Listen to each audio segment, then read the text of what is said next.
Welcome to the Martin Bailey Photography Podcast.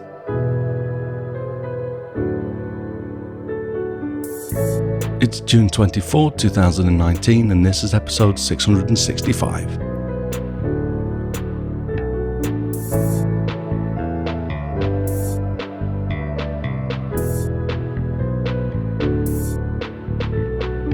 Today we take a look at the MindShift Gear PhotoCross 15 backpack from Think Tank Photo, as this was the bag I used for my recent trip to Namibia, where I really put it through its paces to find that this relatively little bag is more than up to the big job that I asked of it. I'll start my travelogue series next week, but wanted to talk about this great new bag before we got started, as I was able to shoot a number of images of the gear it held while packing my stuff away over the weekend while I caught up with business.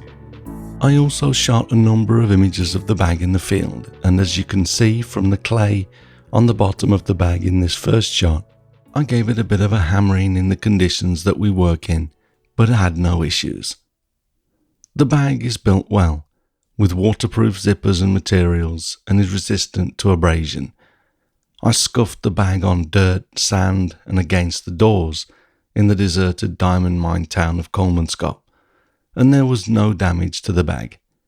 Although it was pretty dirty by the end of the trip, the majority of the marks came off easily by giving the bag a scrub with a damp cloth. The 15 in the name is to show that this bag can hold up to a 15-inch laptop in the compartment that you can just see the flap of below the camera in the middle of the bag in this next photo. I didn't travel with my laptop in this bag for this trip, as I flew with an airline that doesn't force me to have only one carry-on bag, but I would have been fine carrying my laptop in that back compartment if necessary. The actual volume of the bag is 20 litres, although you wouldn't think it by looking at the bag. It seems smaller than this until you actually start to put gear in it, and I'll share a photo of everything that I got into this bag a little later. I've included this photo of the bag for another reason too, which is to tell you that I generally remove my camera from long lenses when I travel, especially when it's at the bottom of the bag, which is the left side of this photo. With this bag, I put two padded dividers between the camera body and the 100 to 400mm lens that sits in the space behind the dividers. If you leave the camera on the lens and it gets a good knock, it can damage the mount on the camera body or the lens. We also have to travel on some very bumpy roads in Namibia, and because the bag sits on the floor in our vehicle, I really wanted to avoid it getting constantly knocked. So for my flights to and from Namibia, and whenever we were going to drive for along on the bumpy roads, as a precautionary measure, I split the body and lens like this. Once on location though, I attached my 100 to 400mm lens to the Canon EOS R camera body, as you can see in this next image. This is basically the configuration that I used for most of my 17-day Namibia tour, with my 100 to 400mm lens on the bottom, which is the left in this photo, and my RF 24 to 105mm lens attached to the second EOS R in the middle compartment. At the bottom of that middle compartment, I have a flap-style divider with my Canon RF 50mm f1.2 lens, which I used for the first time on this trip and am absolutely blown away by. We'll talk about that in the coming weeks too, as I share some photos shot with it. In the second compartment from the right, I had my 11 to 24mm lens and a camera strap, and sometimes put a second strap in there too. In the top or rightmost compartment that you see in this photo, I keep my 1.4 times and 2 times extenders, and when not in use, the control ring mount adapter that I use to mount my EF lenses to the EOS R bodies.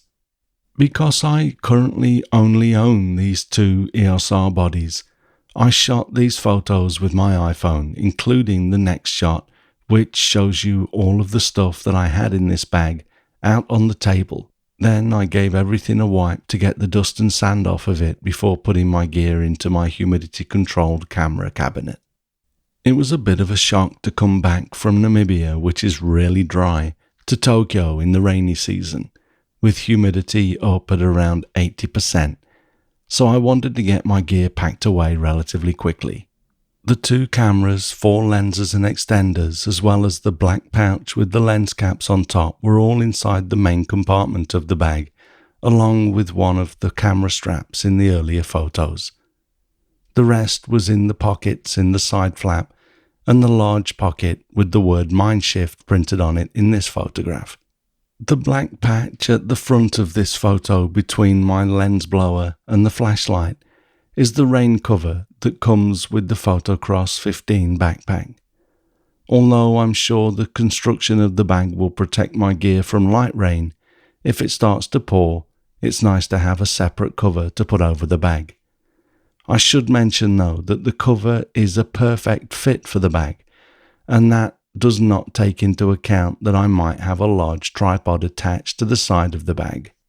If there was a chance of having to carry this bag for long distances in the rain with a tripod attached, as I've done in Iceland, I would need to buy a larger rain cover. As you can see though, this bag really does hold quite a lot of gear, and I found it perfect for use with my new mirrorless Canon EOS R bodies, which are lighter and smaller than my old 5DSR bodies with the battery grips attached. Despite its capacity though, I really like how narrow this bag is. I was able to squeeze through the bottom panel of a broken wooden door in Colemanskop with this pack on my back, and I could never do that with my 18-litre butterfly bag from Guru Gear.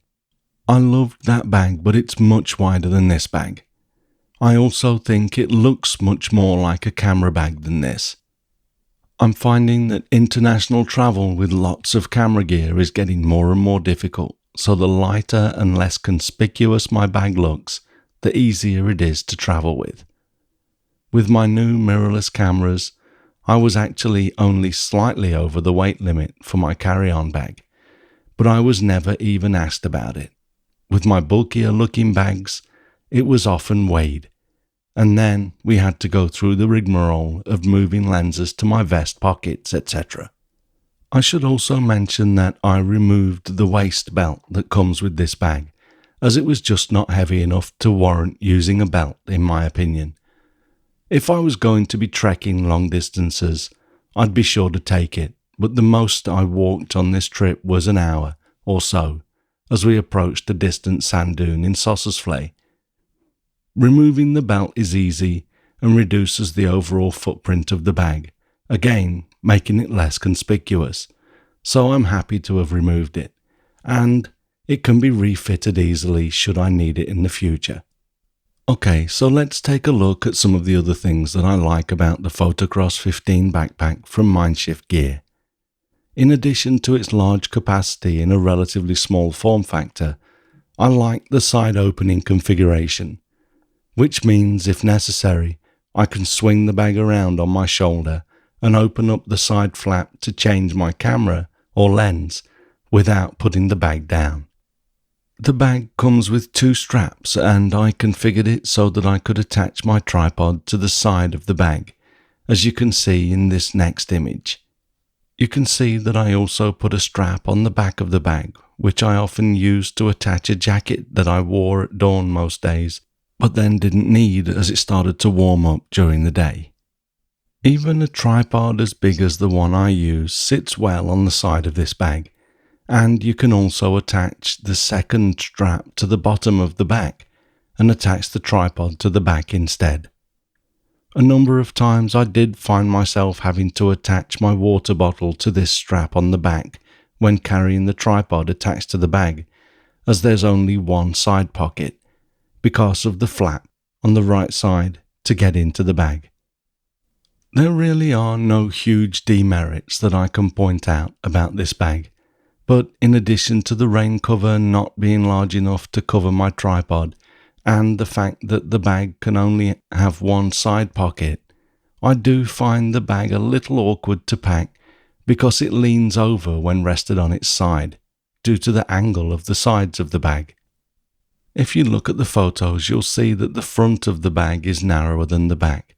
So when you put it on its side on a flat surface to load your gear into it, the bag leans over at quite an angle. I actually just got used to laying the bag down flat on its back to pack it though. So this is really a very minor issue, as are the other two things that I mentioned. So all in all, I give this bag a big thumbs up. It is perfect for my current gear, including the lenses and 2 camera bodies, along with the extenders, adapters, and a whole slew of other stuff that we looked at earlier. I'm really happy that Think Tank Photo, under their MindShift gear brand, has brought this bag to market just at a time when I felt like I needed a change as I downsized my gear with the EOS R mirrorless system. It was a pleasure to travel with and use. In the spirit of full disclosure, I'd like to mention that this bag was provided to me free of charge from Think Tank Photo with the help of Ginichi, Think Tank's distributor for Japan and my go-to store for studio gear here in Tokyo. This, of course, did not affect my opinion or review of the bag in any way. As with any gear I receive for review, I only accept things that I would probably buy anyway, and I always take gear with the understanding that if it sucks, I'm free to say what I feel, or even decide to abandon the review if I find that the gear just wasn't for me after all. That was obviously not the case with the PhotoCross 15 backpack from MindShift Gear. You can buy the PhotoCross 15 or any of the MindShift bags via the Think Tank Photo website.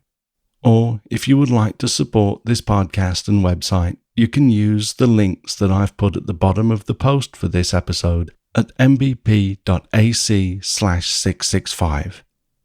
I've included links for both our friends at B&H Photo and for Amazon.com, and purchasing with our affiliate links costs you no more than if you were to just go to these sites directly, but the small payments that we get help to keep the lights on at Martin Bailey Photography, and so it's very much appreciated.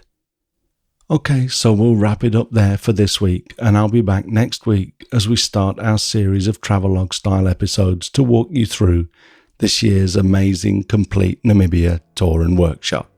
Thanks very much for listening today. If you enjoy this podcast, please share a link with your friends. Subscribe in iTunes or your favorite podcast program to ensure uninterrupted delivery. If you have a moment to rate the podcast or leave us a review in iTunes, that helps to keep us relevant in the huge number of podcasts out there now. You can find me on Instagram, Facebook and Twitter, etc. And links to everything that I'm up to are at martinbaileyphotography.com, so do drop by and take a look. I'll be back next week with that first episode in the series, but in the meantime you take care and have a great week, whatever you're doing. Bye bye.